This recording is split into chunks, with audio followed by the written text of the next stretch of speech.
Good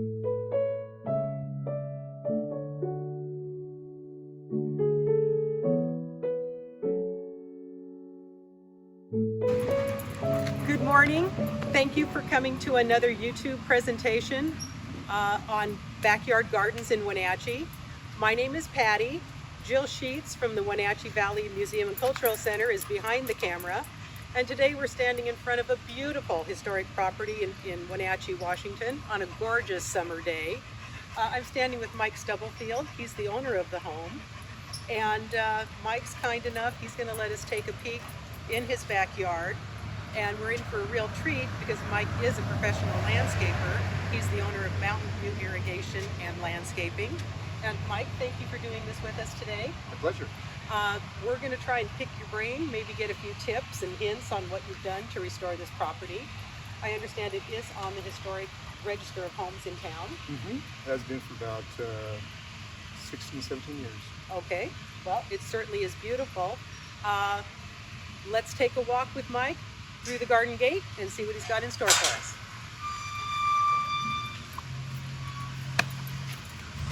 Mike has just explained to us that there are several facets to landscaping a yard and making things with balance and having it look pretty. There's the plants and the framing of the home. There's also something called the hardscape, which is what we're standing on here now, right, Mike? That's right. Okay, can you talk a little bit about what you've done with your hardscaping? Well, first of all, the sidewalks that we're standing on were existing when I bought the house 20-some years ago, and I believe they were probably put in when they built the house, and that was 1928. One of the interesting things that we did is when we bought the house, the entrance was about a 3-foot landing, and it was done in brick, and then there was a set of steps, and then another set of steps. So what we did is we took all these bricks and we chiseled them out and we saved the bricks, and then these current rocks that are the landing right now, we found all these rocks laying around the side of the houses and the back of the house. But one thing that we did with all the existing bricks is we built these columns out here on the front of the house. And so we saved the bricks, we reused them, and now we have a nice little entrance coming into the place. And it seems to be more in balance with the size of the home. Yeah, and it really does frame it. And also too, when we bought the house, there wasn't any curb gutter and sidewalk at the time. So it really defines that area now. So that's one thing that we have done, is we've tried to create this nice space that you come into this entranceway. And another thing that I did for the hardscapes, which we brought into the house itself, is this door. This is the original door, but we added some entrance to it, just to bring it out and make it more of a, I don't know, more of a magnificent look to it. So these are new, original door, and yeah, so we created this little space here. No, it's beautiful. The door has some significant weight to it, it looks Oh like. yeah, it's a solid door. And it's made from, do you know what kind of wood? Mahogany. Absolutely, yeah. Of course, it's beautiful. Yeah. Did you plan your pots? My wife did. It's a lovely Yeah, job. she's got a great eye for that kind of stuff. So yeah, she does the annuals and the perennials. So. Certainly a beautiful job. And yeah, well, I was just going to point out a couple of the other hardscape things. You know, we did the concrete curbing, and we went with more of a square look, more old-fashioned look. There's different kinds to do that, but that's where we went on ours.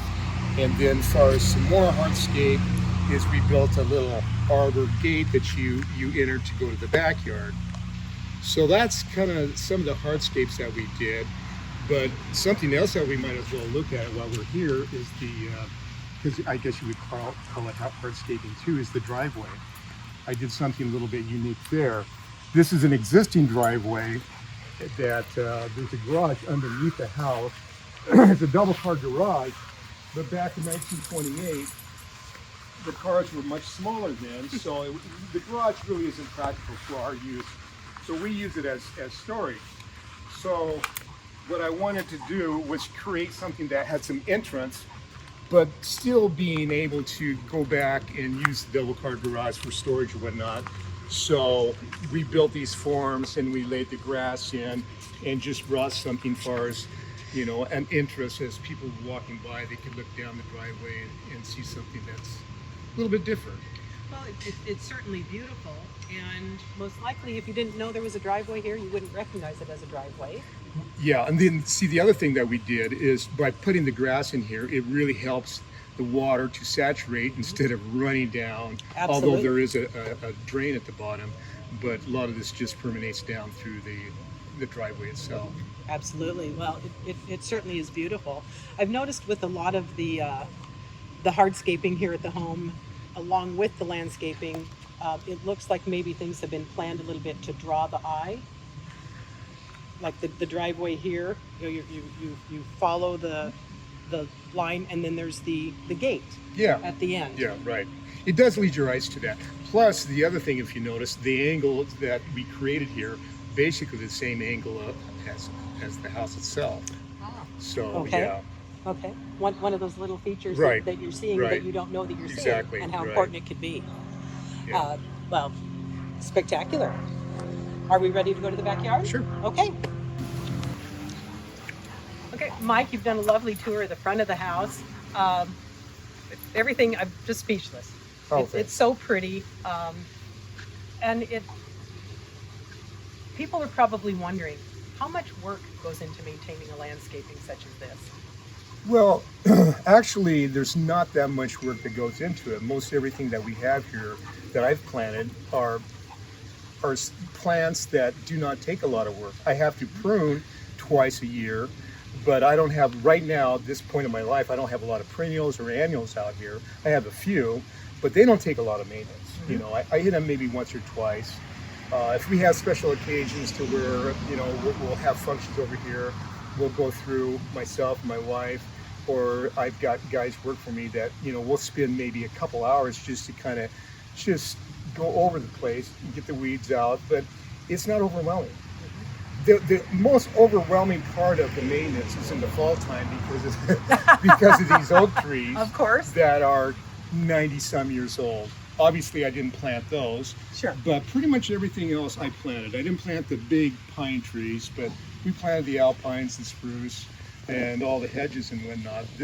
None of this was here when I bought the place, but these oaks put out a lot of leaves, and so do the maples. So that's where the maintenance comes in. Mm-hmm. So that's it as far as the maintenance goes. Well, and, Yeah. and that's nice to hear. That's a lesson learned, that you can form a very pretty landscape using something with texture and Right.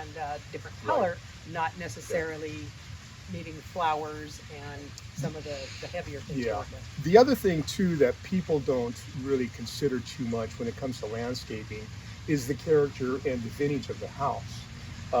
You know, being on the historical registration, you got to think, okay, well, what kind of plants did they have back in the 1920s and 30s? Well, they had yews, they had hostas, they had hydrangeas, they had rhododendrons, but they didn't have grasses, which seems to be a very popular Right. thing right now. They didn't have a lot of that kind of stuff. So that's something that people should really consider when they're landscaping their places.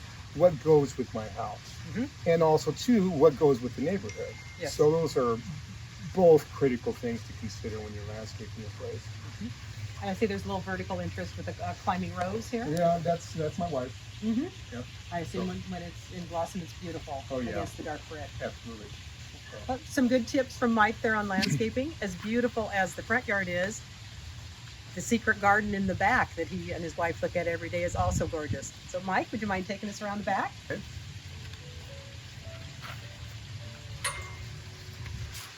So Patty, on the side of this house here, this is the east side of the house. The stream that's in, there was an old stream here when I bought the place, but it had not been used for many, many years. And it was done out of concrete and rocks, and it had not been used. So I wanted to bring it back to life. So we did something a little bit different as far as the condo, but the stream leads down to a bigger pond down here, and so another waterfall that is our home for our koi. But this is a beautiful shaded area that stays cool all the time.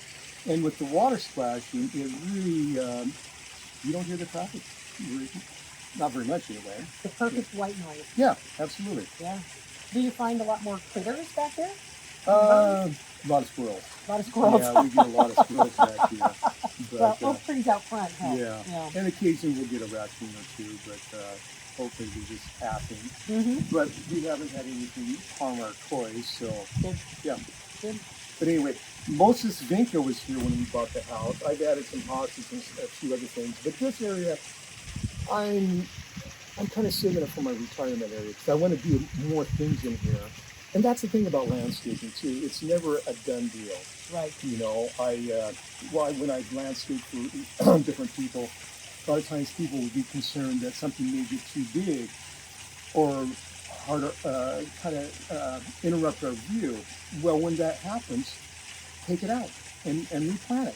You know, the plants have seasons and lifespans, so it's not like everything is permanent. So this is always kind of revolving, and my backyard is totally revolving. I change it around quite often, and right now I'm in the process of I'd like to rechange it again here in another year or two with some things that I've got planted that I'm just kind of bored with. Yeah, anyway. I think landscaping is a lot like paint. It's one of the, Yeah, depending right, on plant size, right. one of the easiest things to paint, Yeah. or to tweak, or Yeah. to make different. You know, it's interesting because landscaping is like, they have their seasons and they have their, what can I say? It's like when I first started landscaping back in the 80s, things that were popular were like Eagle pines, junipers, plum trees, so on and so forth. Well, that has changed now because popular now seems to be the more drought tolerant type plants, the grasses, the sages, so on and so forth. So they have their cycles, you know, like everything else. Yeah, like friends. Yeah. Yeah, definitely. Yeah. Well, what you see back here is pretty timeless, I think. It goes with the vintage of the house too. Ferns, crosses, vinca, dogwood. Dogwood. Yeah. Can we talk about your retirement plans back here, or we'll have to wait Well, till I the don't next really time? know. Yeah. Okay. Yeah. Okay. Yeah. Work in progress. There you go. Yeah. Okay, let's continue on around the house.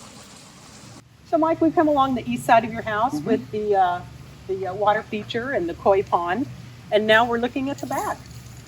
Would you like to talk a little bit about the hardscaping here? Sure. First of all, the deck when we bought the house was only about 5 feet wide. So we added all the deck, and again, we did it in a concrete and brick to try to mimic the 1920 style of something that would go with the house. Then I built the arbor, which was about 4 or 5 years after we built the deck. But again, you know, the maple tree is obviously, it's been here for many, many years, and a couple of these other pine trees. But I planted everything else. Planted all the hedges, all the boxwoods, the rhodies, the hydrangeas. Then over here, you know, we got the rhodies, but then I snuck in a little hot tub over there that, you know, I didn't want it up on the deck, but, and I didn't want it to be just kind of out there. So it's in the process now. I needs a little bit of pruning, but it I think it looks kind of hides perfect. it. Yeah. Yeah, it's camouflaged nicely. Yeah. So And that's still, what when we're you're in there, trying you to do. have this beautiful view. Yeah. Yeah. And then all the flagstone, I put all this in myself. Oh boy. Starting from where we came down from the front yard, all this is new. And again, just talking about the hardscapes, I built what we call it the pump house, and that's where we have all the pumping material for the swimming pool and all the toys and whatnot. And when I first bought the house, there was a row of trees pretty much just about right where the swimming pool is at, coming across from east to west. Oh, okay. Yeah, and we took all those out, and all the landscaping behind the swimming pool is stuff that I put in. I planted all the alpines. In fact, I dug those alpines up, 20 years ago up the French Corral area, up Shady Pass. So those are all plants from this area. Well, and again, that is a beautiful example of color and texture. Well, you know, unfortunately, here it is August, but, you know, behind that one lonely alpine is a huge pink dogwood, and it's just beautiful in you know, about the 1st of May. And same way over against the house, we have all these rhododendrons that really bloom out and look really nice. But right now, you know, this is the middle of the summertime, so there's not a lot of color showing through right now, but, you know, all the they all have nice pink flowers in Mhm. the early spring. Mm-hmm. Yeah. So this is a beautiful yard in the spring, and I see Mhm. with your wife has done some beautiful Yeah, pots yeah, for she's pops very good of at color that. here Yeah. and there, Right. and with the is that a sweet potato vine back there in front of Mhm. that pine? It really draws Oh, your right, eye right. again, Yeah, yeah. and it's lovely and The other bright. really beautiful thing about this yard is the nighttime, because I have lights shining all around the place that Oh. mostly my wife and I enjoy it, because nobody usually comes over in the evening times. But I Certainly. have all these things highlighted, so it's and that's the thing about landscaping. That's why I really like to do lights, because landscaping should be enjoyed at nighttime too, if you can possibly do that. Well, it's another feature. It and is, You can yeah. showcase the plants from a different angle. Say if you have a spotlight or an Right. uplight, Yeah. you're seeing the plant differently. Yeah. Certainly. Now you had mentioned the row of trees east to west. Yeah. Effectively, by taking those out, what was back here? Was that a landscaping project for you? Well, Or was absolutely. there a yard behind those trees? No, well, there was a little bit of grass, but there was junk cars back here. There was just kind of a junk area. Ah, Yeah, it wasn't landscape. There was a bunch of trees back here, and as you can see, or I'm not sure if you can or not, there's a little, we call it the chicken coop, because we did have chickens a few years ago, but Oh. currently we don't have any chickens. So there was an existing old chicken barn, and then there's an old horse barn from the 1928s, 30s, whatever, and that's where I keep my lawnmower and I keep a bunch of tools. sure. But this piece right here is an acre, so there's a lot of space here, and there's a lot of room for it to grow. And since we're on the hardscape subject right now, when I put the pool in, again, I brought in the brick again to try to bring it all together, to bring the house, the pool, all together. And then when I built the arbor in the back, again, we did the brick columns to have all this continuity, which is really important in landscaping. Yes. So yeah. The furniture, I see you have some here. You've got the patio, and now the pergola out there. Yeah. Do you and your wife have a favorite place, or does it change seasonally? Actually, our favorite place is in the house. Well, we have a little garden room on the side of the outside of the house, and there's no windows in it, and it's just a beautiful spot because the stream comes through there, and it's all screened in. It's just a really nice, relaxing little room. That's probably our favorite room.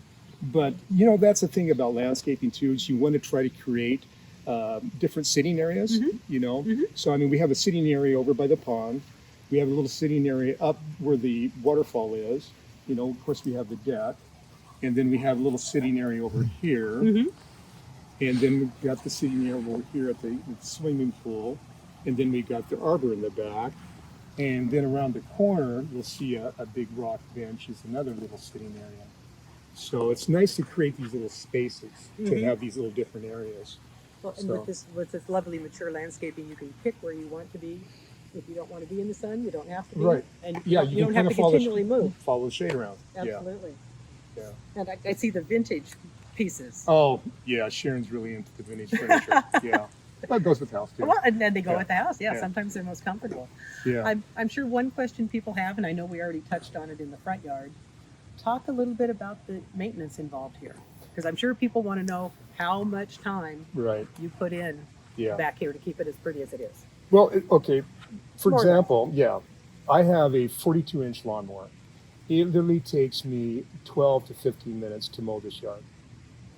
I mean, that's all it takes. And I mow twice a week because I mulch. I never pick up my clippings. Okay. And plus, I enjoy mowing, and it's kind of my sanctuary back here, so I enjoy mowing. Yes. But it doesn't take me very long. And then it takes me probably another 15, 20 minutes to just go around real quick with my edger and edge the edges.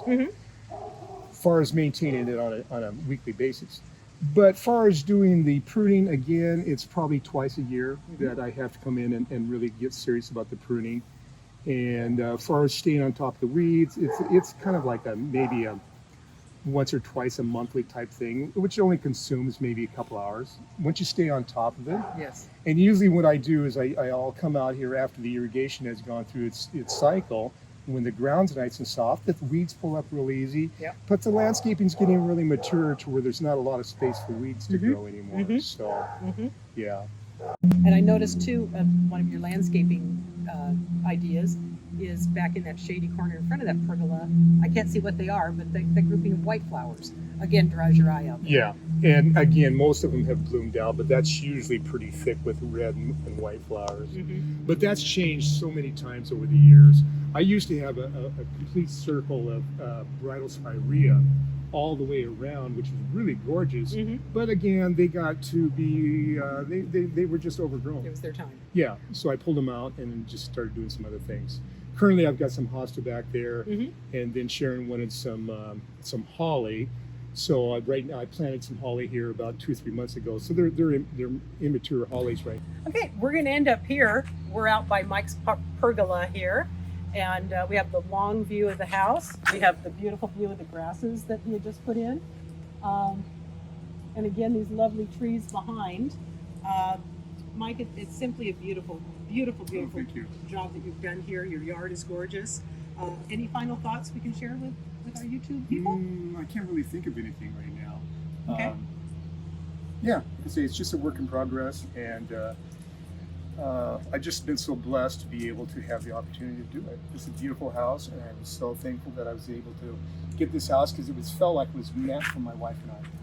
Because we always have continuous projects, and as we get a little bit older in our age, as we settle down here, it's like we have these endless little projects that don't necessarily have to be done, but we do them at our own time and leisure. So it's a real blessing. Perfect. Well, thank you very much for watching this issue of Through the Garden Gate. Mike, thank you so much for your time and sharing your yard with us. And let's take another look at that gorgeous house and view going there.